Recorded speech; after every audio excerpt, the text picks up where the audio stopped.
ঈদের ছুটিতে তেমনভাবে খাওয়া দাওয়া হয় নাই কারো বাসায়, তাই তো ঈদের কয়েকদিন পরে আবার দাওয়াত পেয়ে গেলাম, এটাও আবার চাচাতো ভাইয়ের বাসায়। আসসালামু আলাইকুম এভরিওয়ান, কেমন আছেন সবাই? আশা করি সবাই অনেক অনেক ভালো আছেন। মা মেয়ে মিলে চলে যাচ্ছি গ্রামের বাসায়, আজকে দাওয়াত আছে তার জন্য। আমরা প্রথমে রিকশায় করে ভদ্রা পর্যন্ত গিয়েছি, তারপর সেখান থেকে অটোতে উঠে গেলাম। রাস্তায় আস্তে আস্তে আমি ভিডিও করলাম। এই তো রাস্তার দুই পাশেই কিন্তু ইটের ভাটা আছে, ইট তৈরি হয় এখানে। ওয়েদারটাও কিন্তু ছিল মাশাআল্লাহ অনেক সুন্দর, আর ভিডিওগুলো কিন্তু আমি নিচ্ছিলাম, অনেক ভালো লাগছিল। অনেকদিন পর অটোতে করে যাচ্ছি গ্রামের বাসায়, কারণ আমার হাজবেন্ড পরে যাবে, তার কাজ আছে। তাই তো সে বলল তোমরা চলে যাও, আমি পরে যাব।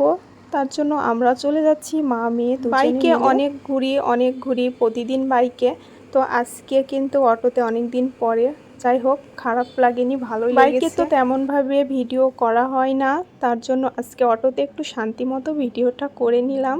তো শুধু আমাদের গাড়ি না, আরও গাড়ি যাচ্ছে। রাস্তার চারি সাইডে অনেক গাছপালা এবং ফসলের ক্ষেত, অনেক ভালো লাগছে, সবুজে শ্যামলে। আজকে গরমটা নাই বললেই চলে, রোদ নেই তেমন, অনেক ভালো লাগছিল আজকের ওয়েদারটা। শহর থেকে আমার বাসায় যেতে কিন্তু টাইম লাগে 1 ঘন্টার মতো লাগে। যদি বাইকে যাই তাহলে সময় লাগে আধা ঘন্টা 40 মিনিট।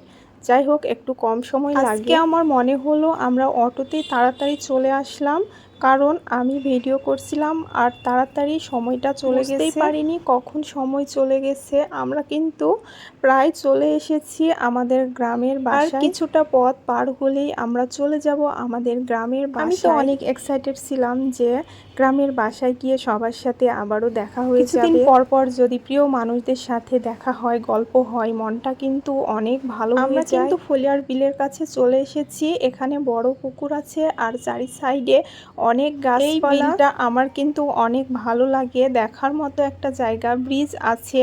আর বিকেলে তো অনেক মানুষের ভিড় বসে, বিকেল বেলায় অনেক দোকানপাট বসে, যেমন ফুচকা, চটপটি, আইসক্রিম, আরও অনেক কিছু। অনেক দূর দূর থেকে সবাই চলে আসে এইখানে সময় কাটাতে, কারণ এই জায়গাটা এত ভালো লাগে কি বলবো। শুক্রবারের দিনটাই কিন্তু বেশি ভিড় জমে বিকেল বেলায় যদি আসতাম তাহলেই আপনারা বুঝতে পারতেন কত মানুষের ভিড়। হোক, আমি কিন্তু সকালে আসছিলাম, তার জন্য তেমন কোনো ভিড় নেই।